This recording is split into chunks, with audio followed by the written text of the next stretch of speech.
নমস্কার, আমি রোহন। আপনারা আছেন স্পোর্টস লেগ চ্যানেলে। এই যে আমার পাশে যাকে দেখছেন, ইনি গত ৩৫ বছর ধরে মোহনবাগান ক্লাবের মেম্বার। মোহনবাগানের অনেক উত্থান পতনের সঙ্গী, অনেক আপস অ্যান্ড ডাউনস দেখেছেন। ভালো সময় যেমন দেখেছেন, খারাপ সময়েরও সঙ্গী। এখনও তিনি পারলে বেশিরভাগ ম্যাচেই মাঠে যান, নইলে টিভিতে খেলা দেখেন। তাকে মোহনবাগানের এনসাইক্লোপিডিয়া বললেও ভুল বলা হয় না।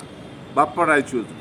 আপনাদের মধ্যে মোহনবাগান সাপোর্টাররা, বিশেষ করে তাদের কথাই বলছি, যারা নিয়মিত মাঠে যান তারা এনাকে চেনেন না, এমনটা হতেই পারে না। তো আজকে আমি এসেছি বাপ্পাদার কাছে বেসিক কয়েকটা কোয়েশ্চেন নিয়ে, এবং শুধু মোহনবাগান রিলেটেড কোয়েশ্চেন, কারণ ওনাকে আপনারা মোহনবাগান সাপোর্টার বলেই চেনেন, উনিও গর্বিত বোধ করেন। তাহলে চলুন বাপ্পাবাবু, স্টার্ট করা যাক। আচ্ছা, এবারে ধরুন ইন্ডিয়ান সুপার লিগে এখনও পর্যন্ত যা খেলা হয়েছে এবং আপনি যা দেখেছেন, তার ভিত্তিতে মোহনবাগানের পারফরমেন্স আপনার নিয়ে মতামত কি বলবেন? একটু জোরে বলবেন। দেখুন, ব্যাপার হচ্ছে যে এখন তো সবে খেলা শুরু হয়েছে, 13টা দল, ফলে হোম অ্যান্ড অ্যাওয়ে প্রত্যেকটা টিমকে 24টা করে ম্যাচ খেলতে হবে। 24টার মধ্যে মোহনবাগান এখনও পর্যন্ত, আমার যদি খুব ভুল না হয়, তাহলে গোটা 7 ম্যাচ খেলেছে। তার মানে 7টা ম্যাচ যদি মোহনবাগান খেলে থাকে, তাহলে মোহনবাগানের হাতে এখনও 17টা ম্যাচ বাকি রয়েছে। তো প্রথম দিকে যেটা মনে হয়েছিল যে টিমটা সেট আপ করতে সময় লাগবে, এটা তো খুব স্বাভাবিক। এই টুর্নামেন্টের শুরু থেকে সেট আপ হতে যে কোনো টুর্নামেন্টে একটা টিমের সময় লাগে, এবং এটা কোনো নকআউট টুর্নামেন্ট না, এটা পরিষ্কার লিগ, এবং কয়েক মাস ধরে এই লিগটা চলবে। এই লিগের নিষ্পত্তি হবে কে সবথেকে সর্বোচ্চ পয়েন্ট পেয়েছে, তার ভিত্তিতে হবে লিগ শিল্ড চ্যাম্পিয়ন, এবং পরবর্তীকালে প্রথম 6-এর ভেতরে আবার নকআউটের লড়াইয়ে যারা চ্যাম্পিয়ন হবে তারা আইএসএল ট্রফি চ্যাম্পিয়ন হবে। তো 7টা ম্যাচের ভিত্তিতে বলতে পারি, প্রথম দিকের টিমের কম্বিনেশন, কম্বাইন্ড টিম যে দারুণ কিছু হয়েছিল, এটা আমার মনে হয়নি। বিশেষ করে বম্বে ম্যাচে মোহনবাগান ড্র করলো। দ্বিতীয় ম্যাচে কলকাতার মাটিতে তুল্যমূল্য লড়াই হলো নর্থ ইস্টের সঙ্গে, সেই ম্যাচ মোহনবাগান 3-2 জিতল। তারপরের ম্যাচে ব্যাঙ্গালোরের কাছে, যে ব্যাঙ্গালোর এখনও পর্যন্ত এই আইএসএলে পয়েন্টের নিরখে সর্বপ্রথম রয়েছে, তার কাছে মোহনবাগানের ডিবাকল হলো, পরিষ্কার 3 গোলে মোহনবাগান হেরে গেল তাদের মাঠে খেলে। কিন্তু তারপর যে বাকি 3টে ম্যাচ, 4টে ম্যাচ মোহনবাগান খেলেছে, তার মধ্যে 3টে ম্যাচ মোহনবাগান জিতেছে, একটা ম্যাচ মোহনবাগান ড্র করেছে। এই 3টে ম্যাচ কি? 3টে ম্যাচ, প্রথম মোহনবাগান হারিয়েছে মাউন্ট স্পোর্টিংকে 3 গোলে, দ্বিতীয় হারিয়েছে ইস্ট বেঙ্গলকে 2 গোলে, তৃতীয় হারিয়েছে হায়দ্রাবাদকে 2 গোলে, এবং শেষ খেলা উড়িষ্যার সঙ্গে, সেই ম্যাচ মোহনবাগান গোলশূন্য ড্র করেছে, তবে সেটা উড়িষ্যার মাঠে গিয়ে। তবে এই আইএসএলে হোম অ্যান্ড অ্যাওয়ে বলে বিশেষ কিছু আছে বলে আমার মনে হয় না, যে হোম অ্যাডভান্টেজ, অ্যাওয়ে গিয়ে আমি অ্যাডভান্টেজ পাবো না, এটা কোনো কথা না।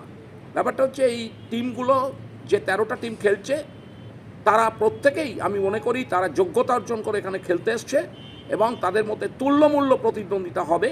কবে কোন দল কাকে হারিয়ে দেবে, কোন মাঠে হারিয়ে দেবে, এগুলো কেউ বলতে পারে না। ফলে হোম অ্যান্ড অ্যাওয়ে এর যে সুবিধে বা অসুবিধে, এটা খুব একটা এই টুর্নামেন্টে কাজ করে বলে আমার মনে হয়। মানে এখনকার দিনে অ্যাডভান্টেজটা খুব বেশি নেই বলে আপনার মনে হয়? আমার মনে হয় যে হোম অ্যান্ড অ্যাওয়ে বলে যে অ্যাডভান্টেজ, এটা আই লিগে আমি দেখেছি, হোম ম্যাচে আমরা বিরাট অ্যাডভান্টেজ মনে করতাম, এবং হয়তো অ্যাডভান্টেজ থাকতো, এবং অ্যাওয়ে ম্যাচে আমাদের কাছে খুব টাফ হতো, ম্যাচ বাঁচানোর লড়াই হতো অনেক জায়গায়, আবার জিততামও আমরা। তো সেটার সঙ্গে এই আইএসএলের তফাৎ খুব একটা নেই। তফাৎ আছে যে জায়গাটায়, সেটা হচ্ছে যে হোম অ্যান্ড অ্যাওয়েতে কোনো খুব যে তফাৎ আছে বলে আমি মনে করি না। আচ্ছা, আপনাকে এটা পরের প্রশ্ন করছি আপনার জন্য, কিন্তু পারফরমেন্স এখনো বলা হয়নি। সেটা হচ্ছে যে, কিন্তু মোহনবাগান এখন ধীরে ধীরে কম্বাইন্ড হয়ে গেছে, এবং আমার যতদূর ফুটবলের চিন্তাভাবনা, আমি যতদূর আমার দূরদৃষ্টিতে আমার মনে হয় যে যত দিন যাবে টুর্নামেন্ট যত এগোবে, লিগের খেলা যত এগোবে, মোহনবাগান আরও অনেক বেশি কম্বাইন্ড হবে, এবং যদি বিশাল কোনো ডিবেকাল না হয়, মানে খুব ইম্পর্টেন্ট কোনো 2-1 প্লেয়ারের চোটে তারা না চলে যায়, তাহলে মোহনবাগানের যে সাইড আছে, মোহনবাগানের যে রিজার্ভ বেঞ্চ, কারণ আধুনিক ফুটবলে যেটা বলে যে যার রিজার্ভ বেঞ্চ যত শক্তিশালী সেই দল তত শক্তিশালী। মোহনবাগানের যে রিজার্ভ বেঞ্চ এবং মোহনবাগান আস্তে আস্তে আস্তে আস্তে যে কম্বাইন্ড হচ্ছে, এটা এক জায়গায় যখন গিয়ে পৌঁছবে তখন এই মোহনবাগানকে ধরে রাখা মুশকিল হবে বলে আমার ধারণা। তবুও অন্য টিমগুলোকে ছোট করা যায় না।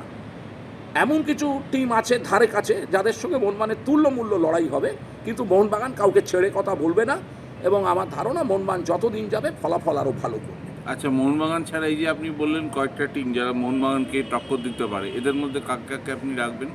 ব্যাঙ্গালোর মোহনবাগানকে টক্কর দিতে পারে, বম্বে মোহনবাগানকে টক্কর দিতে পারে, গোয়া মোহনবাগানকে টক্কর দিতে পারে, এবং সবথেকে বড় কথা হচ্ছে এইবারের এই লিগে ডার্ক হর্স হচ্ছে নর্থ ইস্ট। অসাধারণ ফুটবল খেলছে তারা, অসাধারণ ফুটবল একদম। খেলছে।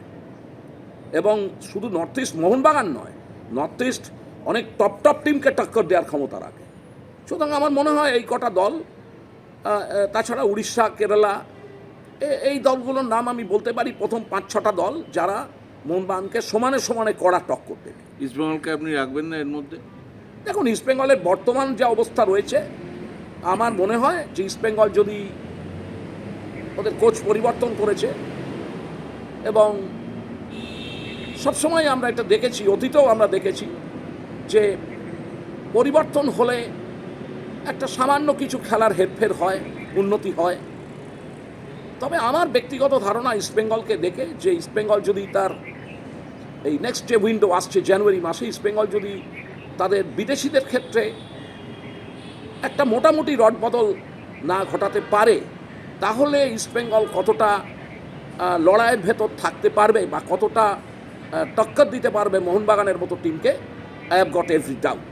তবে হ্যাঁ, ইস্টবেঙ্গল যদি এই উইন্ডোতে কোনো বড় বিদেশি 1, 2, 3জনকে আনতে পারে, তাহলে নিশ্চয়ই লড়াই আরও জমে উঠবে। আচ্ছা, এই হাবাসের মোহনবাগান যখন ছিল, মানে হাবাস যখন কোচ ছিলেন, এখন মলিনা, এই দুই কোচের মধ্যে বেসিক ডিফারেন্সটা কোন জায়গায় বলে আপনার মনে হয়? দেখুন, মলিনা এবং হাবাসের মধ্যে দুজন কোচের মধ্যে বডি ল্যাঙ্গুয়েজ এবং মানসিকতায় অনেক তফাৎ আছে। কারণ এই ফেরান্দো চলে যাওয়ার পর মোহনবাগানের যা সিচুয়েশন ছিল, সেই সিচুয়েশন থেকে লাস্ট সিজনে 3 ফেব্রুয়ারি উনি দায়িত্ব নিয়েছিলেন জানুয়ারি মাসের, আমার যদি খুব ভুল না হয়, লাস্ট এই 2024-এর যে সিজন চলছিল তখন মধ্য গগনে, তার 22 কি 23 জানুয়ারি উনি মোহনবাগানের দায়িত্ব গ্রহণ করেছিলেন। এবং তারপর প্রথম মোহনবাগানের খেলা পড়ে 3 ফেব্রুয়ারি ইস্টবেঙ্গলের সঙ্গে, সমানে সমানে লড়াই হয়। আমরা পেছিয়ে গিয়েছিলাম, তারপর আমরা গোল শোধ করি, আবার আমরা পেছিয়ে পড়ি, শেষ মুহূর্তে আমরা গোল শোধ করে আমরা 2-2 ড্র করেছিলাম। আর তারপর 10ই মার্চ যে খেলা হয়েছিল, তাতে আমরা ফার্স্ট হাফে ইস্টবেঙ্গলকে পরিষ্কার 3 গোল দিয়েছিলাম। কেন জানি না সেকেন্ড হাফে মোহনবাগান একটু গাছাড়াভাবে ফুটবল খেললো, তার ফলে গোলের ব্যবধান বাড়িনি। নাহলে সেদিনকে যা ফুটবল মোহনবাগান খেলছিল, সেদিনকে একটা অন্যরকম ধরনের ফলাফল হওয়ার কথা ছিল। তো মলিনাকেও আমি দেখেছি, হাবাসকেও আমি দেখেছি। মলিনা এবং হাবাস দুজনেরই বডি ল্যাঙ্গুয়েজের তফাৎ আছে। হাবাস অত্যন্ত অ্যাগ্রেসিভ। হাবাসের বডি ল্যাঙ্গুয়েজ, হাবাস মাঠের বাইরে ঘুরে বেড়ায় just like a royal Bengal tiger. কিন্তু মলিনার স্টাইলটা অনেকটা, মলিনা একটু স্টাইলটা একটু মলিন। উনি একটু ঠান্ডা মাথার লোক, ওনার যে স্টাইল তার ভেতর অ্যাগ্রেসিভনেস খুব একটা আমি অনুভব করিনি যেমন হাবাসের মধ্যে ছিল। কিন্তু ফুটবলের প্রতি আউটলুকটা অন্যরকম ফুটবলের প্রতি আউটলুক হতে পারে, সেটা আউটলুক হতে পারে। আমি তা নিয়ে, তার ফুটবল জ্ঞান নিয়ে আমি কোনো প্রশ্ন করছি না, সেই যোগ্যতাও আমার নেই, আমি সে প্রশ্নের ভেতর যাচ্ছিও না। তবে এইটুকু বলতে পারি যে হাবাস যে অ্যাগ্রেসিভ ফুটবল, তার বডি ল্যাঙ্গুয়েজের প্রতিচ্ছবি মাঠে আমরা দেখতে পেতাম। মলিনার বডি ল্যাঙ্গুয়েজের ছবি তো সেরম নয়, ফলে সেই যে অ্যাগ্রেসিভনেস মোহনবাগানের ছিল, সেইটা কতটা হবে এটা সময় বলতে পারবে। এই অবধি আমি এখন আপনাকে বলতে পারি। আচ্ছা, এই very early to say. Upcoming January transfer উইন্ডোতে মোহনবাগানের কিছু বিদেশি বা কিছু ইন্ডিয়ান ফুটবলার বদলের আমার এটা মনে হয় না যে খুব বেশি ফুটবলার বদলের দরকার আছে। তবে মোহনবাগানের যে ছেলেটি এসে বসে আছে, মাইনে পাচ্ছে অথচ খেলছে না, প্র্যাকটিস করছে, নুনো রেইস, আমার মনে হয় যে মোহনবাগানের ফরওয়ার্ড লাইনে প্লেয়ারের সংখ্যা অনেক বেশি। ওপরে গ্রেগ স্টুয়ার্ট আছে, দিমিত্রি পেত্রাতাস আছে, জেসন কামিংস আছে, আর জেমি ম্যাকলারেন আছে। আমার মনে হয় মোহনবাগানের একজন স্ট্রাইকার, বিশেষ করে জেসন কামিংসকে আমার মনে হয় রিলিফ দিয়ে, বা আজকে যে ভূমিকায় রয়েছে নুনো রেইস, সেই জায়গায় জেসনকে পাঠিয়ে নুনো রেইসকে আনা উচিত, কারণ মোহনবাগানের ডিফেন্সে আমার মনে হয় লোক বাড়ানো দরকার আছে। কারণ কেউ বলতে পারে না যে টম এলড্রেড এবং আলবার্তো রড্রিগেজ তারা ধারাবাহিকভাবে খেলে যাবে, তাদের কোনো শরীর খারাপ হবে না, তাদের কোনো চোট হবে না, তাদের কোনো কার্ড হবে না, এটা কেউ বলতে পারে না। কিন্তু তাদের এটা হলেই মোহনবাগানের ডিফেন্সে আবার সমস্যা দেখা দেবে। সেই জন্য আমার মনে হয় ওই জায়গায় নুনো রেইসকে এনে একজন বিদেশি বাড়িয়ে শক্তি আরও বাড়ানো উচিত। আচ্ছা, আপনি একদিন বলছিলেন এই আলাদিন যে ফুটবলারটি খেলছে নর্থ ইস্টে, এর ওপর কি কলকাতার দুই প্রধানের পরের বছর, বিশেষ করে মোহনবাগানের হোক, আপনার কি মনে হয় এর ওপর টার্গেট থাকা উচিত? দেখুন, এখন তো ফুটবল কর্পোরেটের হাতে, এখন ফুটবল মানে কোম্পানি, ফুটবল আলাদা, ক্লাব আলাদা। একদমই। ফুটবলের সঙ্গে ক্লাবের কোনো সম্পর্ক নেই। ফুটবলের একটা বোর্ড অফ ডিরেক্টরস আছে, ইনভেস্টার, সেটা চালায়, পরিচালনা করে, সেপারেট এন্টিটি। সেখানে মোহনবাগান ক্লাবের বা ইস্টবেঙ্গল ক্লাবের হয়তো দুজন একজন প্রতিনিধি রয়েছে, কিন্তু পুরোটাই সেই কর্পোরেট ম্যানেজমেন্ট, কর্পোরেট কায়দায় পরিচালনা করে। ফলে আলাদিনের উপরে নজর থাকবে কি থাকবে না সেটা আমাদের মতো সদস্য, আমাদের মতো আমি যখন মোহনবাগানের প্রায় কর্মীর ভূমিকায় ছিলাম বা যখন সমর্থক ছিলাম বা সদস্য ছিলাম, তখন আমাদের যে বক্তব্য ছিল, এটা যদি সেই পরিস্থিতি হতো, একদম আলাদিনকে তুলে নেওয়া উচিত। ওই রকম গোল স্কোরার, ওই রকম এফেক্টিভ প্লেয়ার, মানে hats up to John Abraham, যে উনি যে এই টিমটার মালিক নর্থ ইস্টে, এবং উনি যেভাবে এই মানে টিমটাকে সংগঠিত করেছেন এবং ওনার যে ফুটবলের প্রতি আন্তরিকতা, মরক্কো থেকে উনি যে প্লেয়ার এনেছেন, বিশেষ করে দুটো প্লেয়ারের কথা আমি বলতে পারি, একটা আলাদিন আর একটা নেস্টার, দুর্ধর্ষ। বিশেষ করে আলাদিন অসাধারণ।